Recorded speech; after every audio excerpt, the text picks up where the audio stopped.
नमस्कार.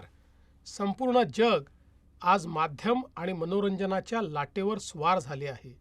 या क्षेत्रासाठी निगडित उद्योग प्रचंड गतीने वाढतो आहे. या उद्योगावर आधारित अर्थव्यवस्थाही विस्तारते आहे. या नव्या क्रिएटिव्ह इकॉनॉमीत भारत अग्रेसर असावा, हा आपले माननीय प्रधानमंत्री नरेंद्र मोदीजी यांचा निर्धार आहे.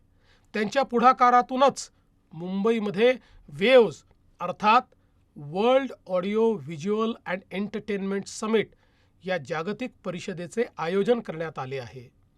या अत्यंत महत्त्वपूर्ण परिषदेच्या आयोजनाचा सन्मान महाराष्ट्राला मिळणे ही आपल्या सर्वांसाठी विशेष अभिमानाची बाब आहे.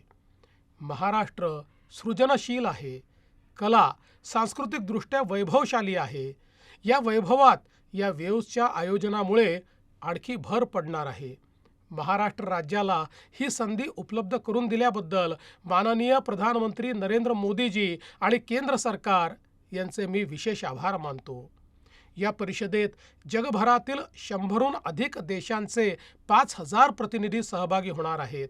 या निमित्ताने देशातील सृजनशीलता जागतिक अर्थव्यवस्थेशी जोडली जाणार आहे. माननीय पंतप्रधान मोदीजी यांच्या द्रष्ट्या धोरणांमुळे भारत महासत्ता होण्याकडे वाटचाल करतो आहे. OTT, ॲनिमेशन, गेमिंग, VFX, संगीत आणि डिजिटल मीडिया या क्षेत्रात भारताने मोठी मजल मारली आहे. या क्षेत्रात रोजगार निर्मितीची प्रचंड क्षमता आहे. देशातील युवक या नव्या व्यवस्थेचे लाभार्थी असतील, पण त्यांच्याकडे या क्षेत्राचे जागतिक नेतृत्व यावे ही महत्त्वाकांक्षा घेऊन आम्ही पुढाकार घेतो आहे. वेव्समुळे महाराष्ट्र आणि देशभरातील माध्यम आणि मनोरंजन क्षेत्राला एक वैश्विक व्यासपीठ उपलब्ध होणार आहे. मुंबई हे जागतिक महानगर आहेच, पण ती जागतिक मनोरंजन उद्योगाची राजधानी म्हणून विकसित व्हावी असे आमचे प्रयत्न आहेत.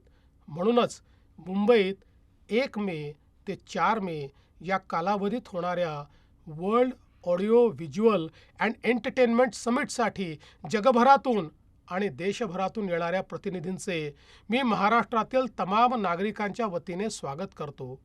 या परिषदेच्या यशस्वीतेसाठी सर्वांनी आपले योगदान द्यावे. आपण सगळे मिळून ही परिषद यशस्वी करू हा मला विश्वास आहे.